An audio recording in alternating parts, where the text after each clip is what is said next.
There are 450 kids in Princeton public schools who might not be getting enough food. That's 1 in 8 kids.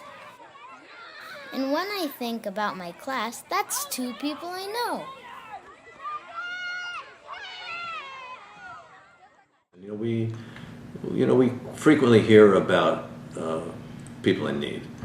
And we hear about general assistance, people who need help with housing costs and utility costs and training for jobs. And we hear a lot. We discovered that there are about 12% of the school children who receive free and reduced lunches. In Princeton, that translates to 450 children. As I became aware of how bad the needs could be, how basic the needs could be, I personally and my commission also felt that this is something that needed to be addressed. 450 of the children in our charge, or 1 out of 8 district-wide, are under federal guidelines eligible for free and reduced lunch. And Monday through Friday, during the school week, we are able to provide breakfast and lunch for most of those children. But many of those children then go home on the weekends to environments that may be food insecure. In other words, they may not know when or if they are getting their next meal, and that can have a profound impact on the well-being of our students. So my daughter happened to come home one day and mentioned to me that one of her classmates, his tummy was grumbling so loud that she could hear it, and that just brought it home to me that it wasn't just about the data, the numbers that we were working with. These were actually real kids in our community who were going hungry, and it wasn't just kids, faceless kids, that it was somebody that we knew.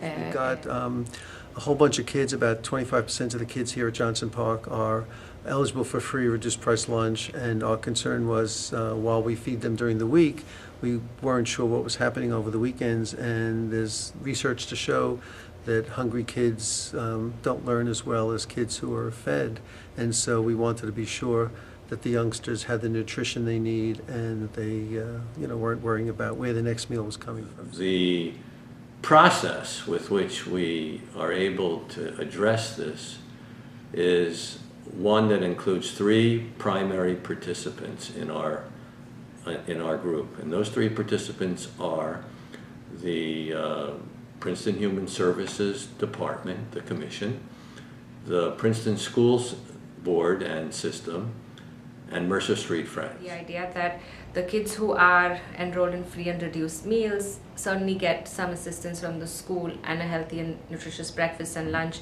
Monday through Friday during the school's in session. But there isn't any program in place to address the hunger needs for these children during the weekends. Hence, SHUP was invented. It is designed in a way to address all the food groups. So it has protein, which comes in the form of a canned entree. It usually has meat, maybe meatball and lasagna, or so on and so forth. There is milk, and we supplement extra milk if we know that that milk's not going to be enough because it's a much older child, not just elementary grade. There is fruit juice and 100% fruit juice, and we do add 100% a different fruit, which probably could be an applesauce, which is unsweetened, and then it has cereal and a snack.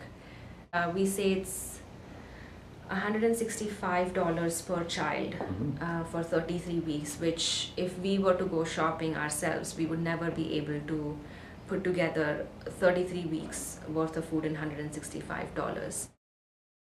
One should understand that we are a fully voluntary organization. Nobody gets paid here, and 100% of the funds that we raise go to the program.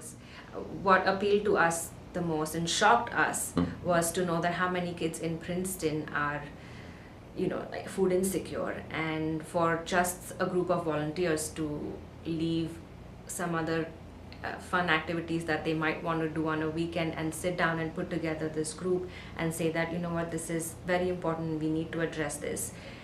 We were like, we cannot charge them for administration. Send Hunger Packing in Princeton connects our entire community. We have so many partners, whether it's Mercer Street Friends, whether it's the Human Services Commission joining with the school district, and all the volunteers who contribute time and funding to this effort. We're all being connected through food and through a common desire to see that all of our kids are well fed. Send Hunger Packing is deeply important to me.